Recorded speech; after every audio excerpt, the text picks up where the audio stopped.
Have you ever stopped and just wondered how on earth chemists can possibly count microscopic atoms and molecules? We're talking about particles that are so incredibly tiny that a single drop of water contains billions of trillions of them. Yet, to perform exact calculations in chemical reactions, we need to know exactly how many particles we're mixing together. So, how do we count the invisible?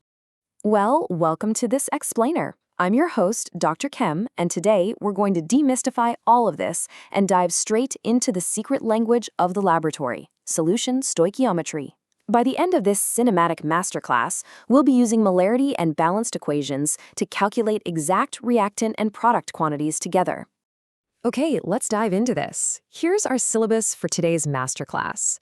First, a welcome to Solution Stoichiometry, followed by mastering molarity and concentration. Then, we'll break down the four-step solution method, tackle finding the limiting reactants, and finally, we'll look at some really cool real-world stoichiometry applications. Section 1. Welcome to Solution Stoichiometry. So to kick things off, we have to look at the two fundamentally different ways we actually measure things in the lab, using a weighing scale or a volumetric flask. This right here is the heart of our challenge. We have to somehow connect the macroscopic world of the lab bench, the physical weights and liquid volumes that we can actually see and handle, to the microscopic world of the atoms and molecules that are actually doing the reacting. And that brings us to the real hero of our story, the mole. As our source material beautifully puts it, moles serve as a universal language for chemists. The mole, which represents Avogadro's number, about 600 billion trillion particles, acts as the ultimate translator. It takes those measured volumes and masses from the macro world we just talked about and converts them into actionable particle-by-particle chemical ratios. Section 2. Mastering molarity and concentration. So, the crucial point is this formula. M equals N over V. Molarity, which we represent with a capital M, is absolutely the most critical formula of this entire explainer. It expresses concentration as the number of moles of a solute dissolved in exactly 1 liter of total solution. If you have, say, 0.5 moles of salt in 2 liters of solution, your molarity is 0.25 M. It's the core mathematical bridge that lets us read mole ratios straight from a balanced equation and apply them directly to a beaker of liquid. But hey, trap warning. I have to strongly warn you about the absolute most common traps people fall into here. First up, forgetting to convert milliliters to liters. Volume in this equation literally always has to be in liters. If you leave 250 milliliters as 250 in your denominator instead of 0.250, your answer is going to be off by 1,000 times. Second thing, remember that V refers to the final total volume of the solution, not just the volume of the water you added to it. Section 3. The four-step solution method. I want you to think of stoichiometry kind of like crossing a river. The mole is the essential bridge connecting your starting measured quantity, like the volume of a reactant, to the actual chemical ratio of the reaction. A balanced equation relates amounts of substances in moles, right? Not in grams, not in milliliters, so you absolutely must cross that mole bridge. And here is your reliable, repeatable blueprint for doing that. Step 1, balance your chemical equation. Step 2, convert your given information into moles, and remember to use our molarity formula if you're dealing with a solution. Step 3, use the coefficients from your balanced equation to apply the mole-to-mole ratio. And finally, step 4, convert that resulting mole amount into whatever target unit you need, whether that's mass, volume, or a totally new concentration.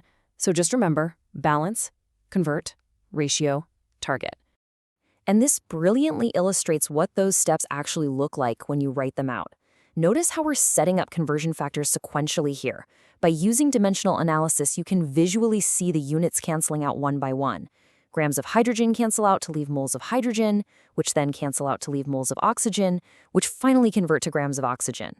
It's like a giant puzzle. If your units cancel perfectly to give you your target unit, you know for sure your math is solid. Section 4. Finding the limiting reactant. Now, in most real-world lab scenarios, you're going to have multiple reactants, but one of them is inevitably going to run out first. This is what we call the limiting reactant. It's the ultimate bottleneck. It dictates the theoretical yield, which is the final amount of product you can possibly make, and it gets completely consumed. On the flip side, you have the excess reactant. That's the substance that just sits around, totally left over after the reaction completely grinds to a halt. Let's move to how this actually builds into our four-step method. When you are given quantities for more than one reactant, you have to find out which one is limiting before you ever cross that mole bridge. The tactical process is simple. Calculate the moles of each reactant, then divide each by its stoichiometric coefficient from your balanced equation. The reactant that gives you the smaller number, boom, that's your limiting reactant. And from that point on, you calculate your theoretical yield based only on that specific reactant. Section 5. Real-world stoichiometry applications. Okay, so let's look at how this abstract math translates into high-stakes science. Consider the breathalyzer test used by law enforcement. When a suspect breathes into this device, it isn't just checking for a smell, no way.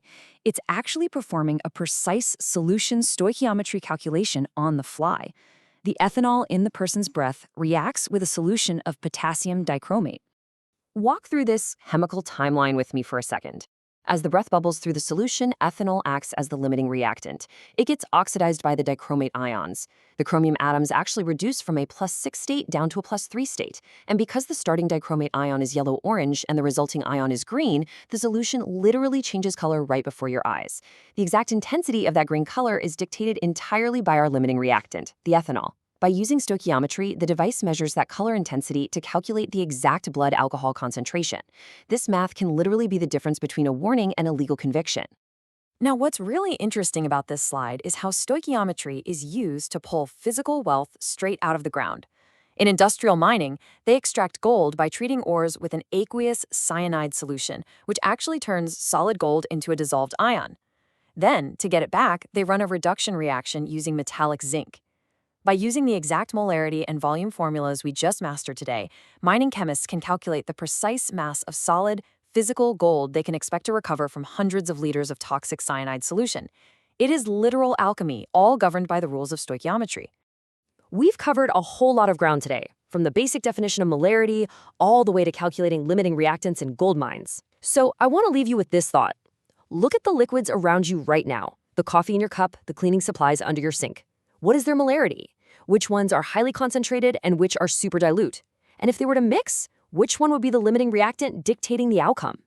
Once you truly understand solution stoichiometry, you realize the invisible math of universe is swirling in every single glass. Keep questioning, keep calculating, and I'll see you in the next explainer.